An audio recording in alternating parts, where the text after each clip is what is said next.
Hello and welcome to Fergie's Gum. My name's Nathan Irvine and I'm joined as always by Mr. Paul Cropper, fresh back from Morocco, back with his Fergie's Gum mug that hasn't faded. I'm pleased to see that it hasn't faded, mate. Glorious. They are coming. I'm gonna get on it this week. In fact, I'm gonna have them try and ready for next week. And the t-shirts as well. Been asked for t-shirts, so we're in. We're getting involved, aren't we? We're getting involved. Exciting. Yeah. Exciting. Yeah, Plans I'm back in the UK. Back in the UK. Freezing here, mate. How was it? Freezing. Always grim. is, mate. It's grey. It's just grey, isn't it? Yeah. A bit like that game at weekend. Bit grim. Well, that's a very good segue to talk about Sunderland 0, Manchester United 0. Yes, it's a game that does not bear any sort of resemblance to the game against Liverpool. While we was on a high, thinking that we turned a corner and that's it now, things are going well.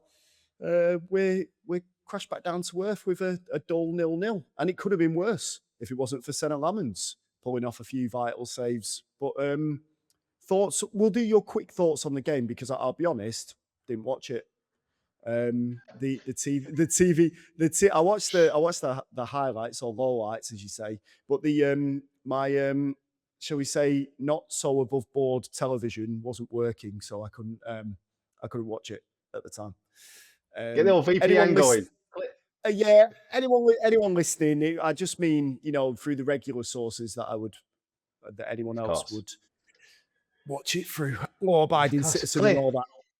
Yeah. Clear cash, apparently. Yeah, allegedly. I'm not sure. Do you know what it was, Nathan? It was a complete waste of 90 minutes of my holiday, is what it was. I was raging afterwards. Even though I got the all-inclusive beers and the lads were bringing me in all the peanuts and I thought, yeah, brilliant. And I sat down and I thought, what am I doing here? Watching this rubbish. I feel like some of them were on their holidays as well. Some of them United players.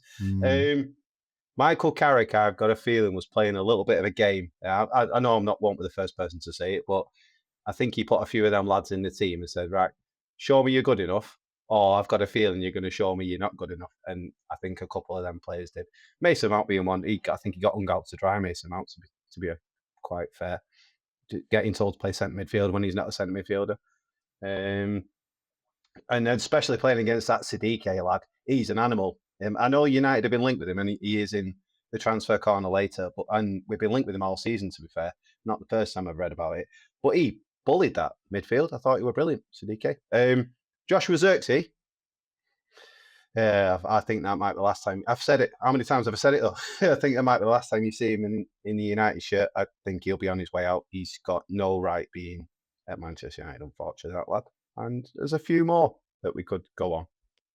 Well, that's what I really wanted to try and dig into here because I've looked at the stats from the game. I've looked at the highlights, as I say.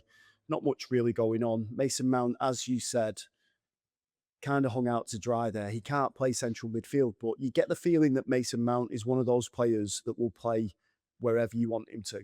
He'll play a left back. He'll play centre back. He'll play wherever you want him to, because he's that type of character, and he just wants to play football for Manchester United. I think it's a bit of a weird one with Mason Mount. I think we're right to expect more out of him, and I think his opportunities are limited. So there's two opposing factors there. We want more out of him, but he hasn't had the opportunity to play more. When he has played, and you'd be probably surprised to hear that he's played 23 Premier League games or been involved in 23 Premier League games this season, which is more than half. Yeah. 3 goals and 1 assist in that time. His average rating on FootMob is 6.78, which is probably where you would expect him to be, given the limited amount of time that he's had. No, he's not going to play central midfield next season. That's, an entirely different subject. Should he be producing more? Can he do more? Should he be in a team that's built around him? I honestly think, I looked at that Sunderland side and some of their attacks that they was making. I thought he could have done a job there. And I think if a team was to buy him, someone like Fulham, someone like Sunderland, I think he'd thrive in those teams. It's just unfortunate that we've got the best number 10 in European football right now. Yeah, well, that's the thing. Bruno What is Fernandes. it? Same with Joshua Zirkzee. What are you? What position are you? Are you going to lock down a position? They're not. He's not a winger. not a centre midfielder as proven at weekend. He's a kind of an 8-10 kind of thing. There's no place in this team or in a lot of formations for that kind of player. He needs to be. He's better off in the top end of the pitch in the Mason Mount. And to be quite honest with you, if he's not physical enough to play in that centre midfield in the Premier League. Joshua Zirkzee, on the other hand, is physical enough. It just isn't good enough, is he? Because the amount of chance, he's so sloppy. He's got this. He's got the same issue. He needs to be, and I've said this pretty much all season. He needs to be in a team that's built around him and what he does. He's not a striker, because I still doubt his ability to actually strike the ball. I've never seen him strike it cleanly. Like he always has this weird little side foot thing, which shows like a lack of confidence for a striker for me. He's always talked about that languid style in you compare him to someone like Dimitar Berbatov. But I was listening to the Athletics Talk of the Devils podcast this morning, and they made a really good point. Yes, he does have that same sort of style, tall, rangy, really nice touch, but he can't pass. Berbatov would slam it into your feet, and you'd have to get it and do something with it. But I just think he's got trampoline toe sometimes, and I don't think he's very good at passing. He's played one more game than Mason Mount this season in the league. 24 he's played, 2 goals, 1 assist, 6.57 average rating. No. And again, in the bin. Is he going to be in the team next season? I think United take a bid for him, and he's off skis. It's like one of the lads said. It's like he's playing with Timberlands on or lead in his boots. He just can't. He can't run. He can't run.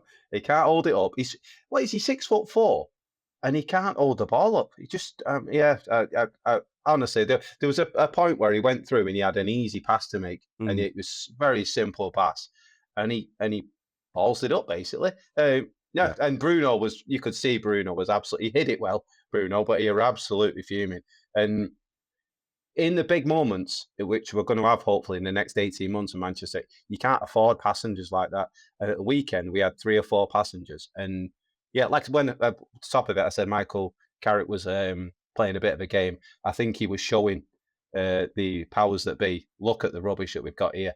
And to finish third with some of them players in that squad, some achievement, Nathan, because that was not good at all. Sunderland deserve more. Yeah, I think that could be agreed for United fans and goalkeeper, though. Fans. Goalkeeper, Nathan. He was top. Wow. Yeah, we've stumbled across a gem there, haven't we? I know against Liverpool he made a mistake. Don't care. That kid is a gem. Love him, and I wouldn't swap him for most keepers in the Premier League or Europe at the minute, because I think he's top draw. And whoever, I think was it Tony Cotton? Tony Cotton came across and said, get him signed. Give that lad a bonus. Give him a Brucey bonus, because some recommendation that, because the kid, he's going to be 23-year-old. Performances like that, calm, assured, good with both feet. Did you see Pep Guardiola coming out and giving him a lot of praise as well for the way he's played? Yeah, Pep Guardiola came out with some very big praise for Cedric Lamens, and I think he thoroughly deserves it. Big part of this team. I think, definitely. He's definitely one for the future as well, for the now and the future, which is great. Definitely signing of the summer. I still believe that. I know we talked about that last week, but you can't really look at players like Cunha and Bumo that have gone off form recently. You can't really put them up there as like the best signings. And Sesko hasn't played enough to be able to be that person that you do put that label on. I wanted to talk about someone else as well that was in the team, because I'm not going to say he's a Marmite player, but he's one of those players that he'll give you a 7 out of 10 every time he plays, and that's Nus Mazraoui. Now, he'll run all day. Only played 19 games this season, but his average is 6.93. Never lost when he started for Manchester United this season, which is a decent record. That's very decent. Is he a type of player? And in fact, let's talk about them all. Those 3 that we just talked about, Mason Mount, Joshua Zirkzee, Nus Mazraoui, are they squad players, or do you need better players to build out that squad? They are squad players in a very thin squad that lacks quality. um, Mazraoui, I think I'm not putting him in the same category. I know he's had a couple of poor games, hasn't he? But I think I said the other week, once he gets in the starting 11 and gets his fitness up, Diogo Dalot won't be in this team because he's better and more reliable than Dalot. I know Dalot's more physical probably, but he's erratic. I don't think he is. I don't think he is. I don't think Mm. he's better than Diogo Dalot. I honestly, because Dalot has that mad ability to just pop up in the 18-yard box. He'll send it. And He'll send that. And balloon Yeah, it. he'll send it. He'll send it to the moors with a shot. You know, he'll put that ball over into the Trafford Centre. Altrincham. Yeah. But he has that ability to just pop up, which suggests that he's comfortable in that position, which suggests that he has a really good reading of the game. He's just not physically or technically able to capitalize on those moments. Nuz Mazraoui, what you get from him, they're two completely different players. Mazraoui will protect you at the back. That's what he'll do. And he'll do it in a really good way. And he's not going to get up and down. He's not going to work well with an Ahmad, with an Mbumo, but he will give you proper defensive cover, which is why I think, as a squad player, I think he's fantastic. I think you need more players like that. When I talk about Xerxes and Mount, they're very good players, right? But do you keep them to build out your squad next season, or do you just need to cut your losses on them? Are they just not good enough? Are there players out there right now? Like, would you swap, for example, a Harry Wilson, who's going to be a free transfer next season at Fulham, who's been productive this season for Fulham? Do you swap him and sell Mount? Do you get him in because he's more productive? Or do you stick with Mount because he trains great character around the team? Is that enough to keep him? That's why I said I didn't want Mazraoui going in the same box as Mount and Xerxes. Just touch on Mazraoui. What you said, Mazraoui first. Mazraoui is very good in a flat back four. So is Luke Shaw. In a flat back four, they're quite happy to do that. You go away in the Champions League, you're happy with getting a draw, 0-0, 1-1. You play a flat back four, they'll do the job. This is another reason why the forwards are struggling, because they're not getting any support from his flat back four. You need your fullbacks to be able to go. And we haven't got a single fullback that can do that. So they just, and I think Carrick set us up like that because we don't, as showed at weekend, we don't have pace to sit on the halfway line to be able to go the other way. So we sit really. At one point, I was shouting on my own at telly like an idiot. We're on the 18-yard box, and our forward is nearly on their 18-yard box. So your whole team is spread out amongst 3/4 of the pitch. You can't play football like that. You need it to be so compact. You need 20, 30 yards between your defence and your attack to be able to sustain attacks, to play on the halfway line and sustain them. We haven't got a back four that can do that, including the fullbacks. But Mazraoui is good enough to come in and say, yes, I can sit here and I can defend and I can do a job. And he can do that. I don't think Diogo Dalot can do that. With Mount and Xerxes, they don't fit anywhere in a position. There's not a position for him on the pitch. So like you said then, if you can go and get, I'm not saying get Harry Wilson. Don't clip this up, please. If you can get a winger... You know I am going to now. If you can go and get... Another example for me will be Jared Bowen. If you could go and get someone like that who can play on the right wing, he can play on the left wing, he can give you something, but you know his position, you know what he's going to do, and you know where he's going to play. He's not an 8-10-6, or we don't know where you're going to play these lads. And we don't know where they're going to play, how do they feel? Like, I don't know what the position is. I don't know what to do. So they don't fit. To be fair, they're both 10s, aren't they? And like you quite rightly said, Bruno is not going to miss a game. So they're not going to get a chance to come in. You're not going to rest Bruno, are you, for a Champions League game and play Mason Mount? You're just not going to do it. I've no doubt they're both really good lads, or there's a few of them that are probably good trainers, really good lads. But no, I think it's a wasted spot in the squad, my opinion. Would you believe that a youth player would be better put into that? I'm not talking about just now. I mean, long term. Like, is there someone that you see from the youth team that should just be coming in and taking that position? Yeah, Shea Lacey is the biggest example. You would put him, because you say, right, we need to swap Ahmad. Ahmad's having a good time. Well, Shea Lacey can quite easily slot in there. Noah Ajayi, right, well, Cunha's not pulling his finger out. Well, instead of putting Mason Mount on that, in there instead of putting Xerxes in their out of position. Oh, Ajayi can do such a good job. He's a left winger. It's literally spots in his team. We don't know what formation the new manager is going to play, do we? Whoever it be. But I could tell you now that there will be a spot in the squad for wingers, forwards, centre midfielders. This blurry 8-10 player, there's quite a lot of them in the Premier League, to be fair. And the likes of James Maddison. Mason Mount is another one. You need to be in a very, very dominant team, in a City team, to have players that can play in that position. We're nowhere near that standard. So we need grafters, and we need people in set positions. Those luxury players, if you like. Yeah, doesn't work, does it? I think out of the three of them, you probably would sell Xerxes. I think Xerxes is the one that doesn't fit. If you had to make a case for one of them to leave, Xerxes is the one that you would send away.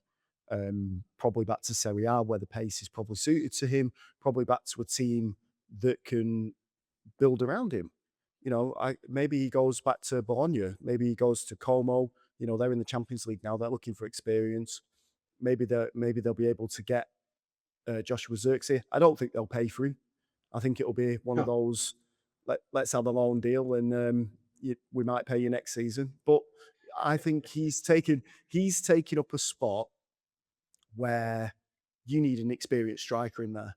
And I've said this for ages. We talked about Danny Welbeck doing it. We talked about Harry Kane coming in and doing that job. Are they achievable strikers to get? Maybe not. But if you can get someone of that standard, that's what you need to do for that Xerxes position, because you miss goals. You need someone to be able to get that ball and put it in the back of the net without even thinking about it. It can't be, I'm going to play someone in. I'm just going to try and do something now where I'm linking the play. It's got to be complete blinkers, turn, face a goal, goal. That's all I'm looking for right now. And I think that's what we need instead of Xerxes. Completely, mate. I watched Leeds Spurs last night, and Dominic Calvert-Lewin was a handful all game again. I know you said it. You said it, didn't you? You put your hand. You were like, get him, and I was like, oh, he's injured. He's injured all the time.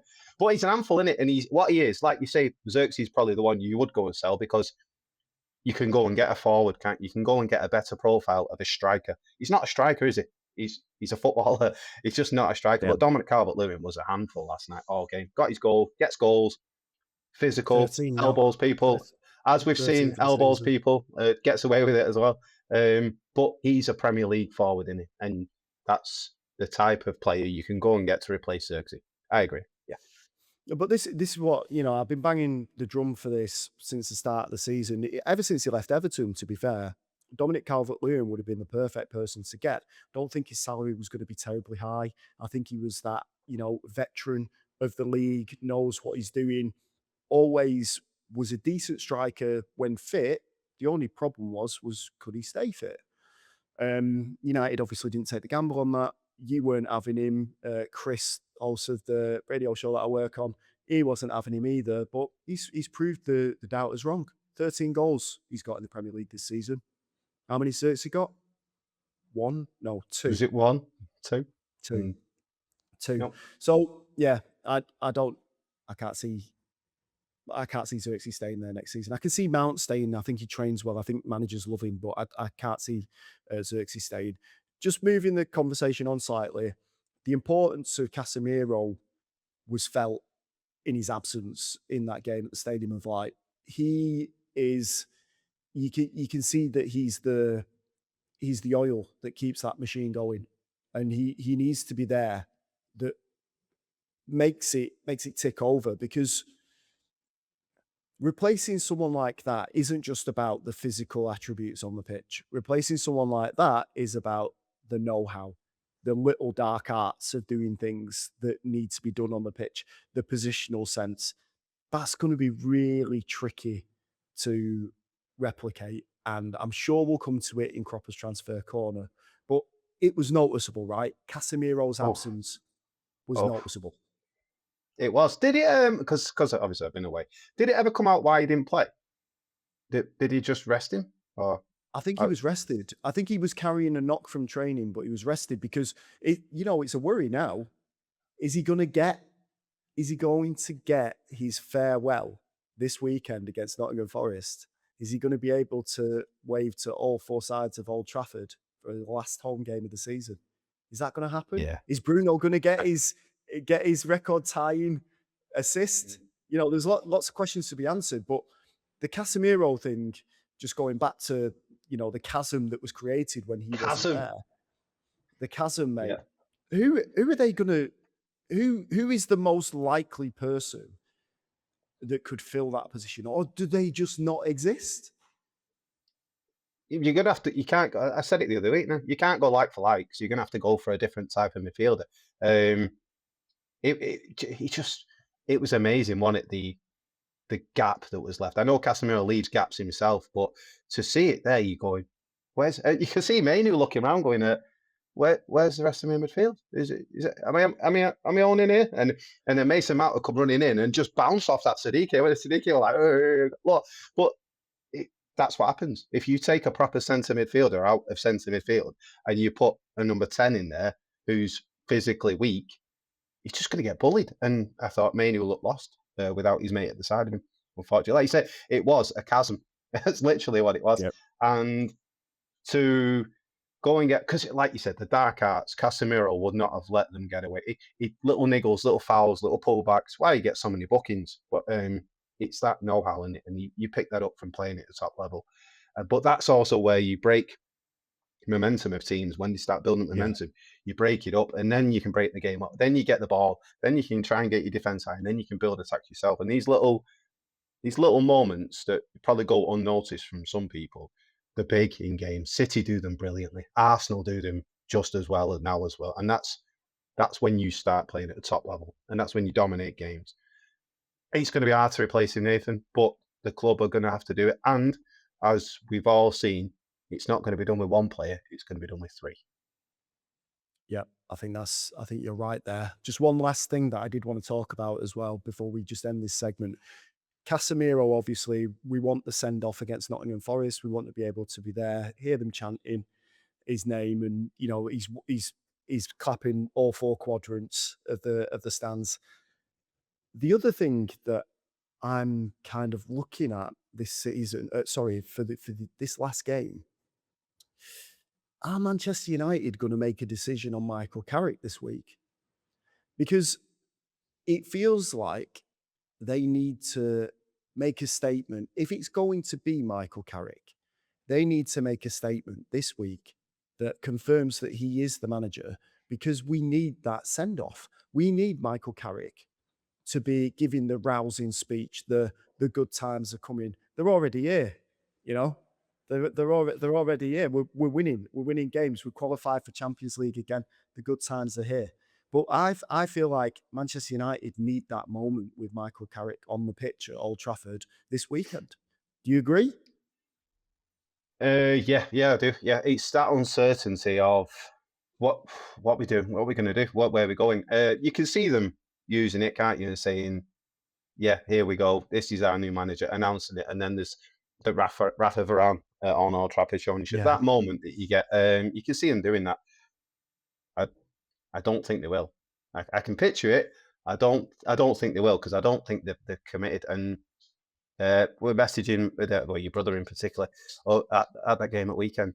There's been a few games where I've thought, is Carrick the right man? And I'm sure Ineos are also thinking, is he the right man? Yeah. I don't know anything. I don't think they'll do it, but I'm not sure. And if I'm not sure, who else is sure?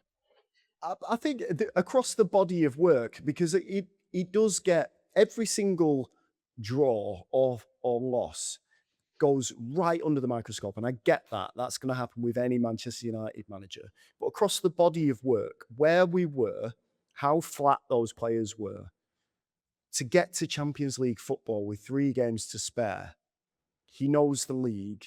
I'm not even going to say he knows the club, even though I just have. He's a manager that if anyone else had come in to do a caretaker job like that, you'd have been going, give him the job now. Give him it. I wrote it down last night because I was thinking it myself, because I can't remember what I was watching, and somebody mentioned a few managers that are up for, you can go and get them. And I thought, if we'd have appointed Cesc Fabregas when Michael Carrick came in, right? And he got us to third, got us to Champions League, got us to what Michael Carrick has done. Would that same uncertainty be in my head? Would I still be going, oh no, I'm still not sure about Cesc Fabregas? Or would I be going, we've got one of the best young managers in Europe. He's come in, he's done this. So I don't know why it's there. Is it because it's just Michael Carrick? And I'm like, it's just Michael Carrick. That's the reason. Yeah. So that was what I think. And I put it down just to discuss it because I thought I wouldn't be doing that. I would literally be going, Cesc Fabregas is the best thing since sliced bread. So that's playing devil's advocate. You have to say to Michael Carrick, very well done. And back him. The other one is, and I'm guessing this has probably changed things with Ineos at the moment, and which is probably why they're delaying this decision. Andoni Iraola's future still hasn't been sorted. He was linked to Crystal Palace. Bournemouth have got the longest unbeaten streak in Europe's top 5 leagues right now. With a squad that was depleted in the summer. They sold Dean Huijsen, Kirkez, that other lad that went to PSG. Is he even playing for PSG? I don't even know. I can't even pronounce his name. I don't think he's even playing for him. But he got rid of all those players, Semenyo as well. All these players went unbeaten in 16 games, I think it is now, in the Premier League, which is unreal. He's at the door. He's having a little peek in. Like, is Jim Ratcliffe going to invite him in for a meeting? I don't know. But he can't go to Crystal Palace. Surely that just feels like a sidestep to me. Feels like a sidestep. Sorry to any Palace fans. There won't be many. But there's you can't just sidestep from Bournemouth to Crystal Palace. I think he deserves a bigger club. Maybe Newcastle. Yeah, whether a club like Manchester United is too big for him. We don't know, do we? It's a risk, Nathan. You don't give Michael Carrick the job. It's a massive risk, isn't it?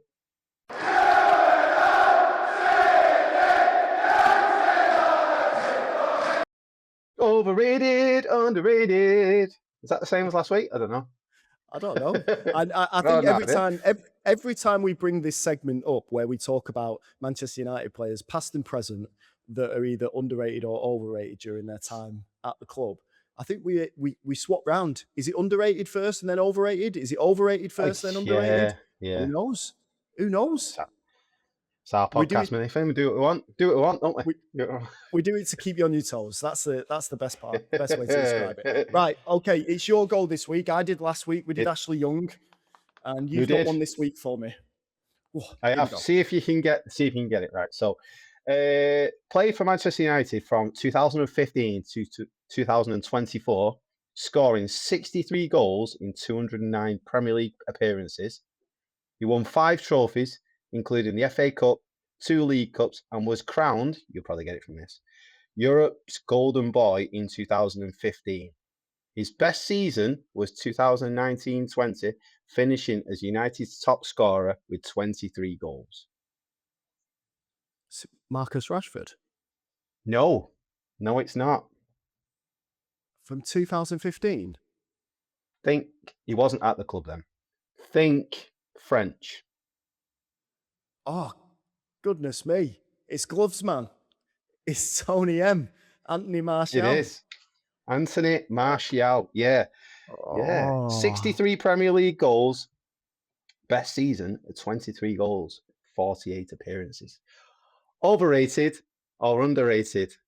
Oh, this is a good one. Oh. This is a very good one.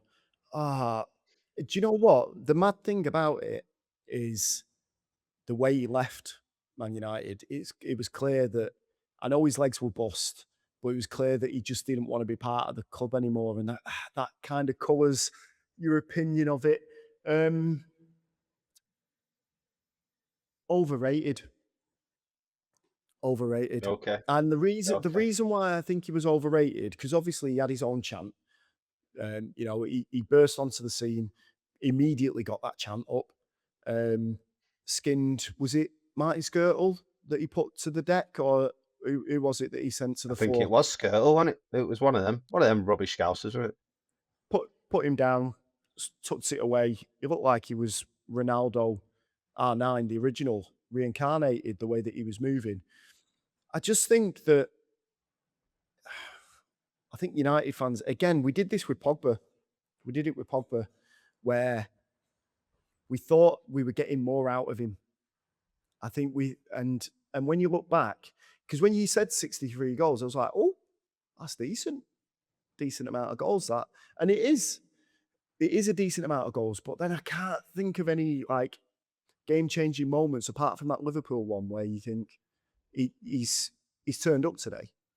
He's turned up today. I think a lot of the time, obviously, we've been chatting about Manchester United and we've been friends longer than this podcast. I'm fairly certain me and you were messaging each other, talking about how lazy he was and how it looked like his body language wasn't great and he didn't want to play for the club. I think when we used to play FIFA together, I'm fairly certain you disliked having him in the team because he just wasn't good enough. Drop him. Yeah. Exactly. Exactly. I think at that time, was we playing Memphis Depay ahead of him? I can't even remember. Probably. That's worrying if he's playing ahead of you, isn't it? Yeah. I know, exactly. So you're going overrated. I'm going overrated. I'm going overrated. What would you go with him? I'm fully in the overrated. Fully in. Yeah, I just wanted to. I think you'll probably find 8 out of 10 people, United fans, would probably say the same thing. I know some people that absolutely loved him, but I don't know if that's off the back of just a couple of goals against Liverpool. Another one where his ceiling, like you said, Pogba, his ceiling was Anthony Martial had pace, he had skill, he could finish, he could attack defenders one-on-one. He was a fair weather player for me. I bet he was a nightmare in training, Anthony Martial. I bet if fullbacks playing against me training, he's just going to beat me and turn me inside out. Well, it depended whether he fancied it. He turned up whenever he wanted, and most of the time he didn't turn up. He just like that. But yeah, I could see him when we bought him. I thought, wow, this kid's like you say, he can do everything. And there's another one. Was he a winger? Was he a forward? What position did he play? I think he played with some good players who probably brought a bit more out of him than what he did. But yeah, I'm going to go for the amount of goals he got. It's probably harsh because I know he was our top goal scorer one season. I think he never, ever got anywhere near the heights that he should have done, Anthony Martial. I think we should obviously comment on the fact that he was injured for a lot of that time. But that's another good point. I think towards the end, I'm fairly certain. I'm checking now as we go. I think he played less and less games, and he wasn't training. There was all this. I think there was a bit of a hoo-ha about him wanting to leave, couldn't quite get out because he went on loan, didn't he? He went to Sevilla on loan. And I think by that point, it was, it's game over with him. He's still playing now, actually. He's at Monterrey in Mexico, I've just noticed, where he's played 17 games and scored 1 goal. So his biggest return was at Manchester United. So, overrated for me. I wanted him to be great. I wanted him to continue that fantastic form. I think the way that he left Manchester United probably colours it the wrong way. But yeah, overrated for me all day. Is he better than Joshua Zirkzee? Ooh, that should be its own segment. Martial versus Zirkzee. Average player versus average player. What am I thinking here? I would say he is better than Joshua Zirkzee. Yeah. I agree. I agree. But I just think the amount of competitions. Remember, Manchester United were doing decent cup runs at that point. So he was having more competitions to play in. Past 2 seasons with Zirkzee, he hasn't had as many opportunities because we've been either A, crap and going out of the cups early, or B, like just not in a squad that's built around him. So, it's been difficult for him. I'm not going to say that he doesn't have the potential. I'm not saying Joshua Zirkzee doesn't have the potential to be a better player than Anthony Martial for Manchester United, but just given the stats, it's obvious, right? Martial had impact. Joshua Zirkzee's had None. But I stand by Anthony Martial, overrated for Manchester United.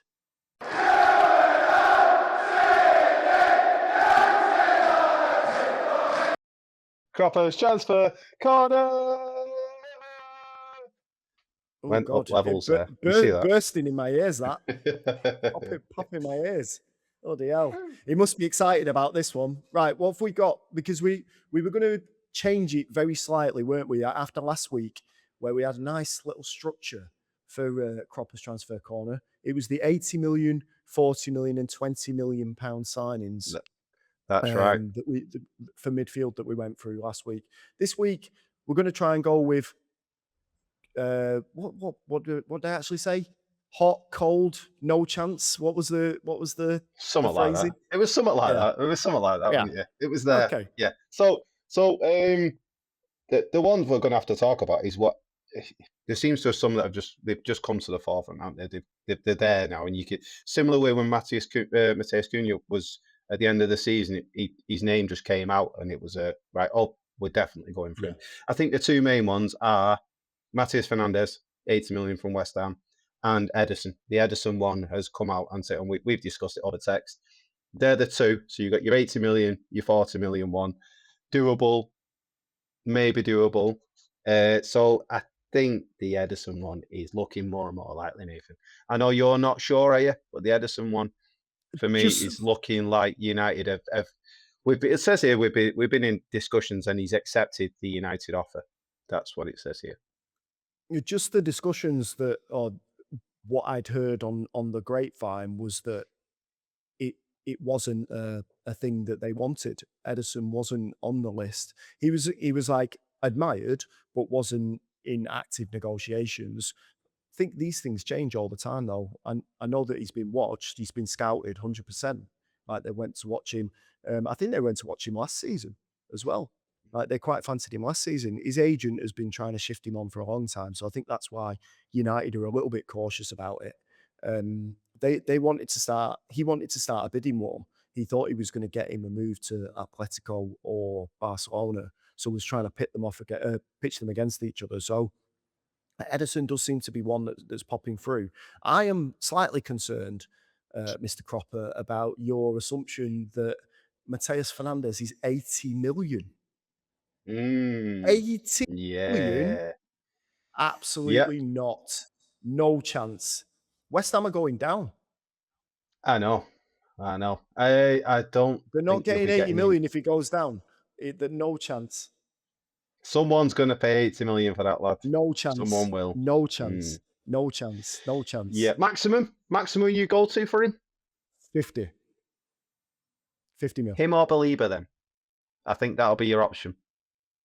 Fernandes. He's played more. Yes. Did you see him again? Did you watch him against Arsenal? No, I didn't. No, I was on the plane. I was actually.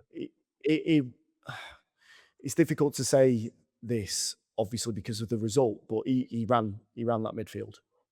Yeah, don't surprise me. I think he's a good player, isn't he? Yeah.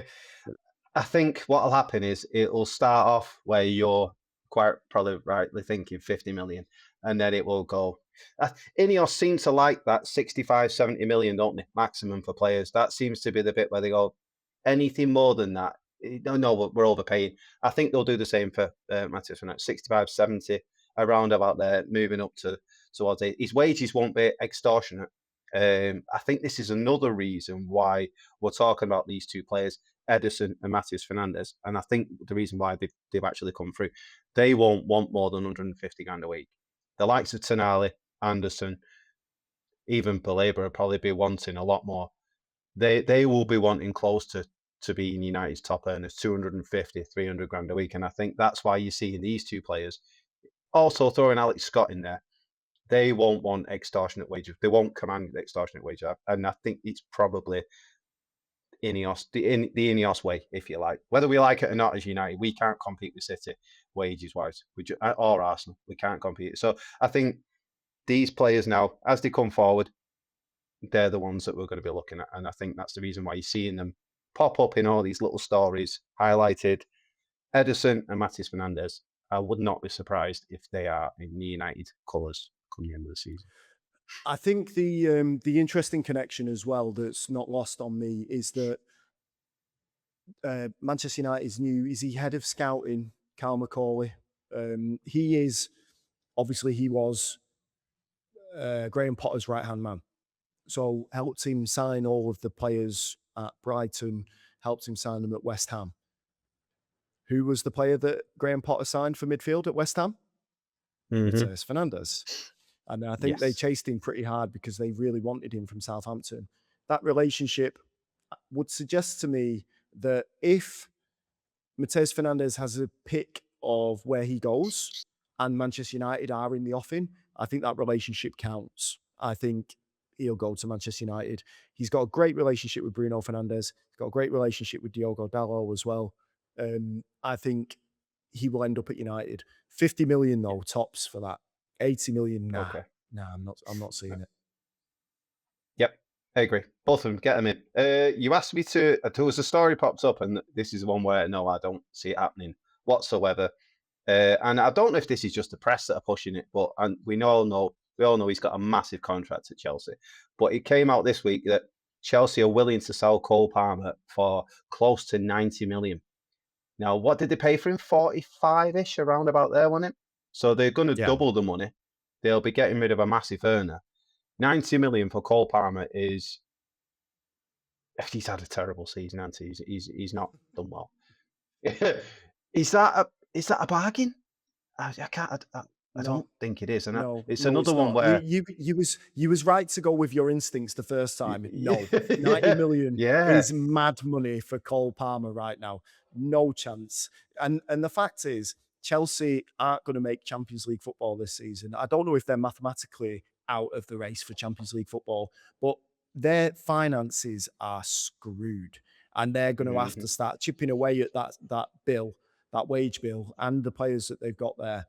90 million? No. I reckon, realistically, if they miss out on Europe entirely, I reckon your top end for Cole Palmer is 60 million.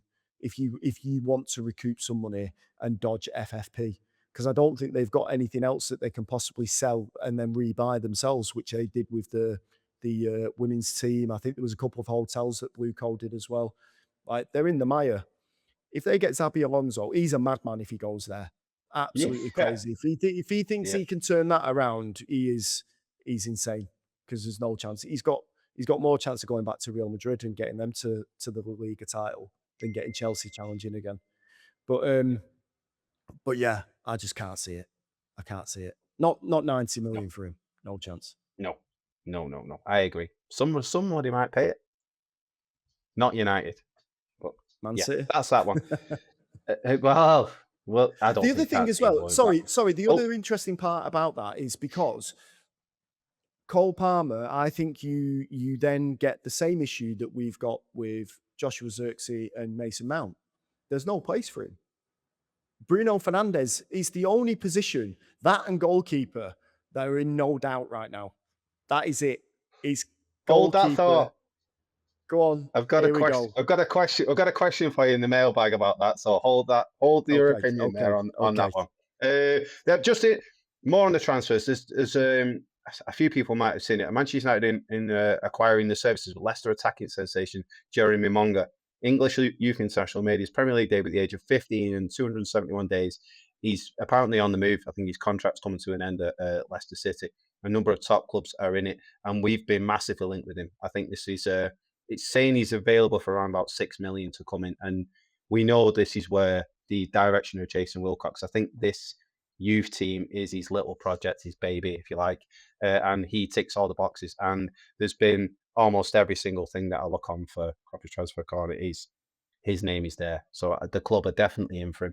And I think it'll be down to the kid to pick where he wants to go, because also the likes of Chelsea, Arsenal, Liverpool want him as well. But yeah, massively linked with him. Don't know much about the kid. All I know, he was really young when he played. Yeah, I'd go and have a look at him. Jeremy Monga. I think he's last one I've got. He definitely doesn't want to be playing in League One next season.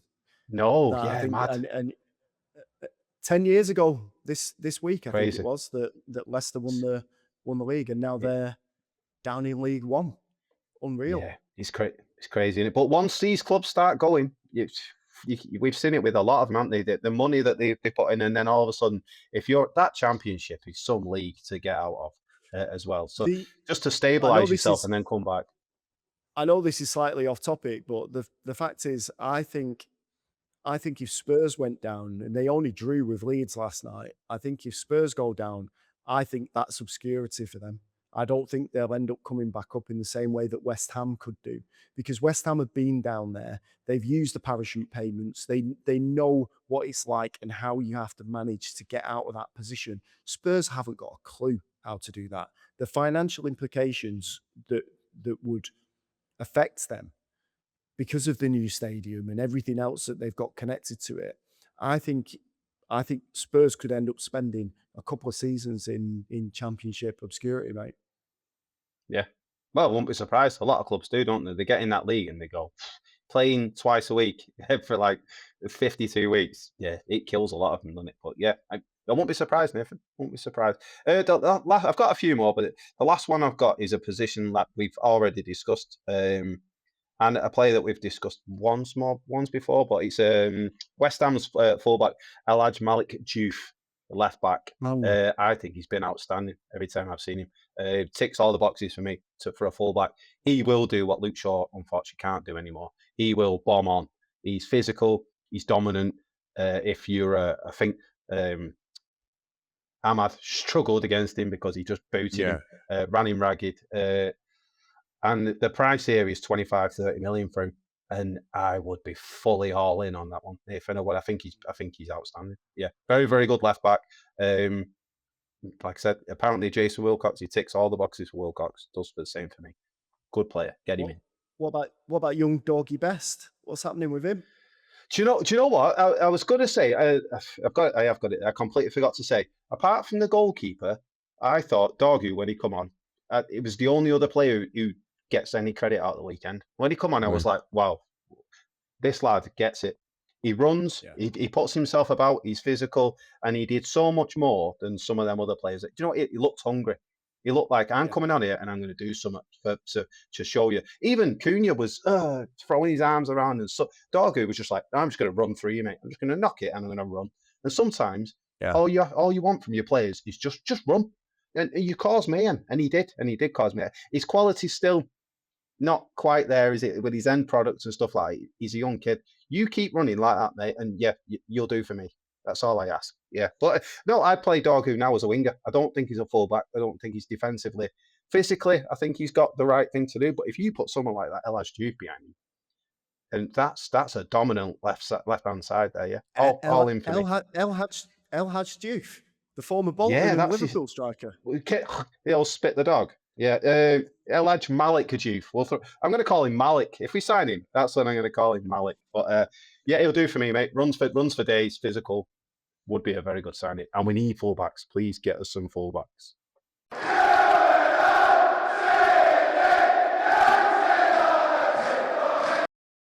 Let's open it up.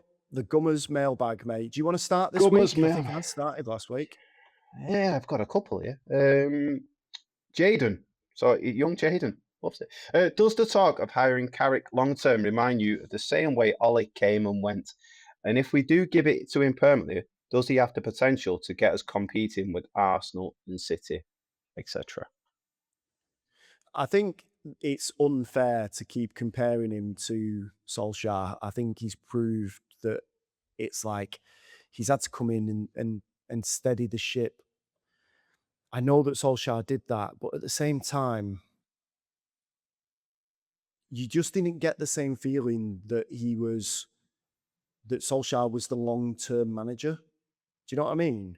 Even when everyone was chanting, like, you know, Ollie at the wheel was singing it from the stands and things like that, I think it always felt temporary. And little things like when he was talking about like not wanting to park in Sir Alex Ferguson's spot and, you know, can't disrespect the boss and things like that. That's not the character that you want within the club that's going to lead it. Michael Carrick is his own man. And I think Solskjaer is on record as saying that he believes that Michael Carrick will be Manchester United manager one day. Like, this is before any of the links or anything like that. Carrick as he's managed at one club, but there's clearly a reason why they hired him in the first place. Like they like the cut of his jib. They knew that he was going to come in with a team that he can work with. They knew what he had to do, settle the current squad down, get them playing football. They know that they're better than they are. That's exactly what he did. Now, the reason why I'm not getting the same sort of vibes as with Solskjaer is just because it just not just the vibes, but Carrick doesn't feel like a competition winner. Is that harsh? Solskjaer, to me, always felt like he couldn't believe his luck. Whereas Carrick, and you mentioned this last week because I clipped it up on the podcast, Carrick feels like he could walk away if he don't get the right things. If he doesn't get the right players, if he doesn't get centre-backs, if he doesn't get left-back, if he doesn't get midfielders, he'd just be like, do you know what? I've settled it. Off you go. You do it. Whereas Solskjaer, I think, would have just gone, yeah, I'll do it. Yeah, I'll stay. I'll sort it. Yeah. And I think that's what cost him ultimately.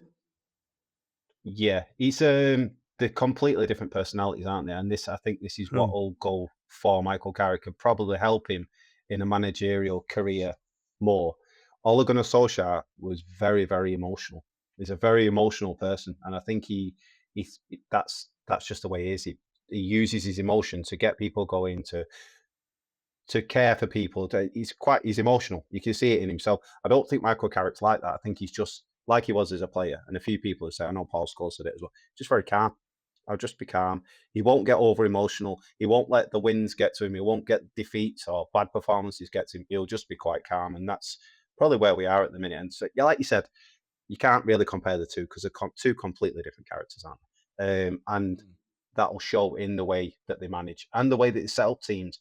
Emotional managers go all out attack. Let's go. Klopp was one, very emotional. Let's go. Michael Carrick won't set his teams up like that. He'll set his teams that go, right, just calm down a bit, get the ball, keep it going, keep the ball moving, move it side to side, sustain attacks. Tactically, this is how we're going to be.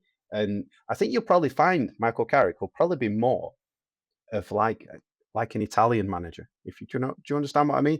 Just relax, just calm down. Now we'll move the defense up, and then we'll go like that. Yeah. So to compare the two, like you say, clearly not talking about Antonio Conte when you're talking about Italian managers. Yeah. More to the league, if you like. Do you know the way that Italians approach the game of defensively and set up, and I think Michael Carrick will do that. I think also the way we've got to third in the league is not by going gung-ho, not by going all out attack. He has said, I've only got the players here to set in as a flat back four. I've only got the players here to have two in front of him, Casemiro and Manu. He's not gone, well, this is my way of playing. This is what we're going to go and do. No, he's actually looked at the squad and gone, they're not capable of doing maybe the football that I want to play. So this is how we'll set up. So he's come in and said, we're a counter-attacking team. We've got to third by playing on a counter-attack. I know a few games we've gone at City, at home, and he's picked his games where he said, right, we can go. But I think he's probably more tactically aware than Ole Gunnar Solskjaer. Also, I think he's got the help of Steve Holland at the side of it. So, yeah, difficult. Yeah. The second part of the question, can I see him getting us to compete with City, Arsenal, etc.? Worries me because no, I can't. And I think that'll come down to the play. He already is. Well, what are you talking about? Is competing? He's beating them all. A third, aren't we? Yeah. No. And we stumbled to third, in my opinion. You can't say that. I know, like the results aren't good at the moment, but we're in third. If you'd have said we're going to get third at the time he took over, you'd have snapped his hand off. You'd have snapped anyone's hand off that offered you that deal straight away. I would have. You can't go back on that side of it. The reason it is going back to the original part of this question, though, it's the Solskjaer thing that is making us scared. That's the whole thing.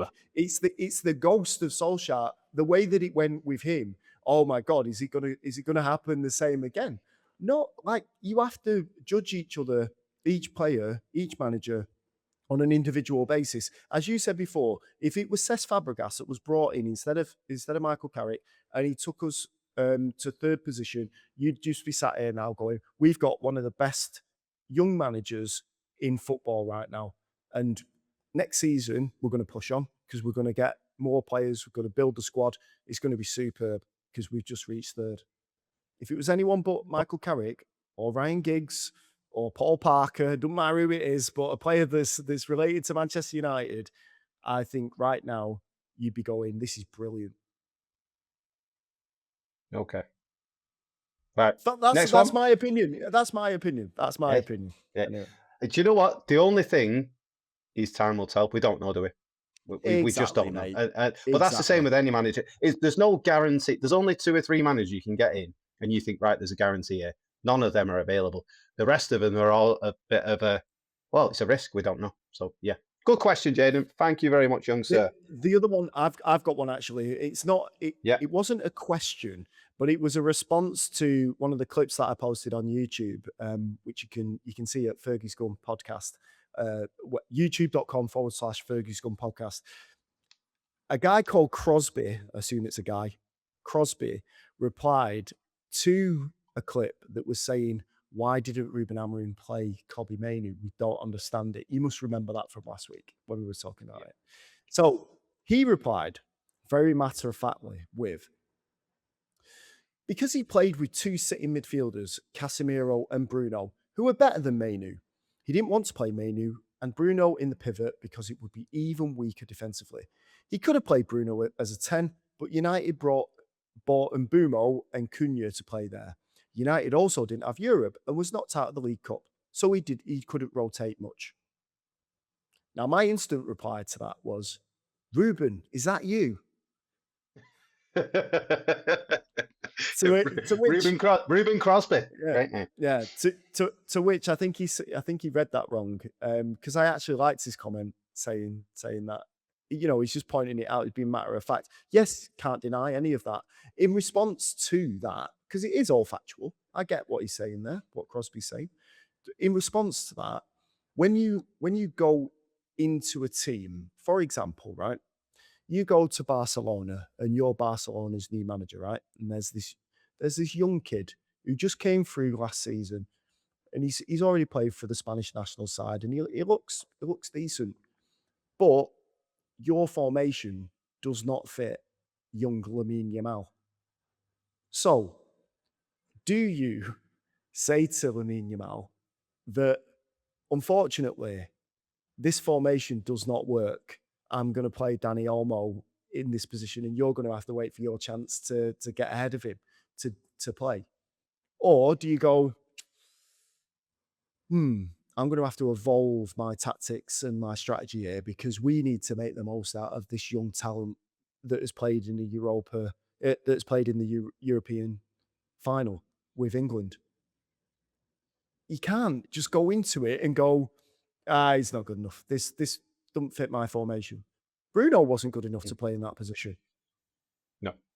Do you know the funny thing is with the Mainoo one is we're still playing 2 pivots now. We're playing exactly. There's no change in that midfield apart from you put Mainoo in. It's literally. If they were playing, Bruno's they're playing a 3 and you've got Mainoo pushing as an 8, and I can see that maybe there's a bit of an issue there. But no, we're literally playing 2 sixes, and he's playing as a 6. So I can't get that argument to say no. We were playing the double pivot, if you like, because that's exactly what we're doing now. And Bruno's playing sometimes as an extra forward, as a 2. So yeah, I don't quite get that argument there, because I think it was either something personal, or he just preferred Ugarte because he's seen what he'd done in previous teams and thought, no, that's what I want him to do. I think we've all seen the evidence now that Mainoo is probably twice a player that Ugarte is. Or it was one of them where a manager just goes, do you know what? I can use this kid as an example. I'm the man. I'm going to say, I don't think he's good enough. Ultimately, as we keep saying, cost him his job. Clown. Yeah. Anyway, moving swiftly on. Yes. The next one, because I said just hold that thought earlier when I was from Chris, was who from the current squad is a guaranteed starter next season? You want me to answer it truthfully? I want you to answer it truthfully, because I couldn't think of many. Bruno Fernandes, Yep. Senna Lamans. Yep, definitely. List ends. I put Manu in there. I'd put Manu in there, and then I had question marks over Mbumo and Cunha because the drop off from them two and throw Ahmad in there as well has been outstanding. To be, you've said it a lot of times about Cunha where he's a moments player, and it's coming. The proof is in the pudding now, where he's not able to sustain that 8 out of 10. Is he? He's throwing an 8 out of 10 every 5 games. He's throwing 6 out of 10s most games, and the same can be said for Mbumo. And Ahmad, he's throwing 2 3s out of 10s performances at the minute, and he's completely shot. I said last week he needs to break the kid. A lot of that, in my opinion, tactically, is from what I said earlier of them not getting any support from the fullbacks. They're not able to sustain attacks. We're not able to play in the opposition's half. I don't think Cunha's a counter-attacking player. I don't think he's got the pace to do that. I know the goal against... Sorry, I'll just move on to it quickly. You've shown me goals of the season, haven't you? Cunha's the Sesko goal away at Everton that epitomises the team that we've become. I think Mbumo can do that. I don't think Cunha's got the pace to be able to get up the pitch. Like, he needs to sustain attacks. And so to do that, you need your fullbacks to be bombing on. I'm just watching an attack helicopter fly over my house right now. I didn't know if there was a fly going on there or what. So yeah, just duck like that. Get your helmet on, mate. Get your helmet on. Yeah. Just US military helicopter going overhead. Sorry about that. It's all right, mate. Yeah, I could see you worried. I thought, well, what's going on there? The world's a crazy place. The world's a crazy place. You've thrown me out there. But guaranteed starters, I think you're probably right there, Nathan. The goalkeeper, Bruno Fernandes. You know why I didn't put Manu in there? Do you know why I didn't put Manu in? Because the amount of midfielders that we're trying to buy this season, surely they've got some sort of plan for how to fit them all in. It might be that Mateus Fernandes comes in, Carlos Baleba comes in, Elliot Anderson comes in, or pick any 3 midfielders, right, that come in, and there's just like there's a synergy to them. Now, are you going to stop that synergy from working, or are you going to crowbar a player in there? I know he's just signed a new contract, but it's one of the things, one of the reasons. No one's better than Bruno Fernandes in his position. No one's better than Senna Lamans in his position. So given that, those are the 2 starters that I have. Yes, I would probably, if at a push, Manu would be starting, preferably for me. I would have him starting, and you build a team around him, but you can't guarantee that. So yeah, the only guaranteed starters. Yeah, go on. Sorry, just as a little counter to that, would you swap any of the midfielders that you mentioned there for Kobbie Mainoo? No, I don't think I would. No. Yeah. I think I'd like the next manager to build. I think I'd like the next manager to build around Kobbie Mainoo and Bruno Fernandes. Yes. Somehow get them both in the team, as we've been doing so far. Do I think that this formation and the way that we're playing at the moment is how we're going to play forever? No, I don't think so. Even under Carrick, I think he still wants other players so that he can change his formation, that he can change his strategy, that he can change his tactics on the fly. I think we've become, as you say about stumbling over the line, we've become a little bit predictable, I would say. So, hang on, what happened then? You disappeared and then came back again. I thought that attack helicopter had its moment then. I thought, bloody hell, what's going on? I'm a soft target. There's no, and they're not going to get anything from me. Bloody hell! I thought I'll be doing it on my own from now on. Oh, I've got no chance. like Garth in Wayne, like Garth in Wayne's World when he's on his own and Wayne has to go off. And he's just like sat there looking at the cameras going, yeah. Anyway, I thought the Fergies gun was done then. But yeah, good question that, mate. Have you got another one? I've got a little thing I wanted to just mention. But, I've got a little thing that I wanted to just mention as well. It was about the urine boiling decision of the football writers to make Bruno Fernandes the 2026 Footballer of the Year, which really annoyed some people. the media, some people in the media writing about their colleagues saying that Declan Rice should have won it. There's also people on social media, obviously, Arsenal fans were furious, Liverpool fans furious. How can you get someone that's not even challenging for titles to win this award? But as I said last night on the show, I've been moonlighting. I was co-host last night on the radio show. As I said last night, Declan Rice is the victim of his team being good. He's a victim of being part of a very good team. Bruno Fernandes has worked with essentially morons that have been failing to do what the simple tasks that have been asked for them for a large part of the season, and has still emerged as the person that he's still producing for Manchester United. And he's about to hopefully break or equal the assist record in the league. So I think it's fair. I think it's fair. Oh yeah, I think it's fully deserved. The only other player I think who's had an outstanding season would be Erling Haaland. It's the only other player in the league who you go outstanding, who's near the top of the league. I can't. Declan Rice hasn't been outstanding. Declan Rice has been good. That's about it. Same with Arsenal. They've not been outstanding. They've been good. I know Arsenal fans. I think this is probably some of the reason why some United fans are like, I'd much rather City won the league, because it's Arsenal fans, and we've all seen the clips of them saying Saka's the best player and the best winger in the world, and Declan Rice is better than Steven Gerrard. You know, these mad clips where I think the rest of the world just goes, "Stop talking, lads." Declan Rice. I like Declan Rice as a player. I think his delivery is outstanding. I think he's a good centre midfielder. But to say he's had a better season than Bruno Fernandes, I think it's mental. Erling Haaland, Bruno Fernandes, I wouldn't be arguing with any of them, to be fair. Other than that, I think it's been much of a muchness with most of the Premier League. Very much. Very much so. The only other thing I've got here, Nathan, I just wanted to mention was the 1 billion release clause that has just been given to a 15-year-old JJ Gabriel on his first pro deal. I don't know if you saw that. I don't know.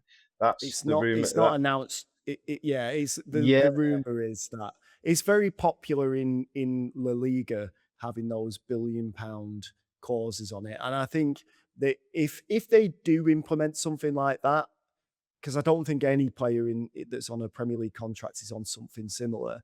If they do that, it's because Barcelona have been sniffing around him and they don't want him tempted. It was interesting to see Marcus Rashford, obviously fresh off his La Liga win, smiling, happy with Ferran Torres at the end of the game after scoring decent free kick, to be fair. And, you know, it was nice to see him smiling. It reminded me of when he broke onto the scene at Manchester United. Like, it genuinely heartened me to see it. But he commented on JJ Gabriel saying like something like "You've got next" on his Instagram post, or you're next or something. And I didn't know whether to take that as a next to Barcelona or next at Manchester United. It's hard to tell with you these days, Marcus. What's going on? So yeah, it's a weird one. It's all for show, that £1 billion. That was my point. And that's why I just wanted to bring it up. You're seeing now this massive marketing ploy going to be put behind JJ Gabriel, because he's undoubtedly being built already. Because I just had the stats there, but they've gone. I think it's something like 26 goals, assists he's got in the under 18s at 15-year-old.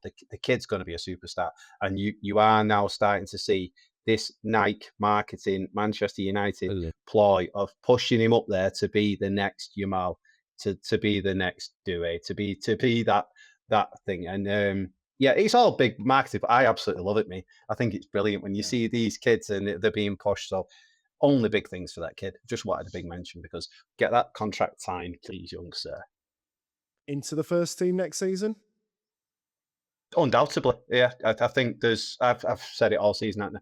There's 5 players I would put in there in that squad. I think you'll probably see about 10 of them go away for the pre-season, and a couple of them might go out on loan. Maybe they need first team to start in there, because whether we can afford to just risk 5 youth kids in there. There's only, I remember a good season when they were thrown in there, weren't they? We did all right, didn't we? So it's yeah, we'll see. But the likes of Shea Lacey, Ajay, Jim Thwaites, and the list could go on.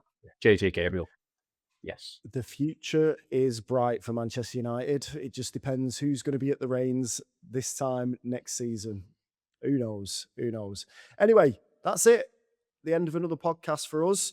A big one this week. We did try to aim for under an hour, but no, we've gone over. We've gone over as usual. The bonus extra long episode, or the fact that we're just rambling so much, and I'm still doing it now. If you want to sign up to the newsletter, you can go to fergiesgunpodcast.com. You can also find our social accounts there: TikTok, Instagram, and YouTube. Or you can, if you do want to feature in the Gummers mailbag as well, because I forgot to say this at the top of that segment, you can put a comment under one of our videos, or you can leave a comment on social media and Paul will pick it up, right? Oh, yeah. You'll pick that up. Yeah, of course he will. Of course he will. He doesn't know how to use Instagram. He'll have to get someone to use it for him. It's all right, Grandad. We'll sort it. Right then, we will speak to you again after the Nottingham Forest game.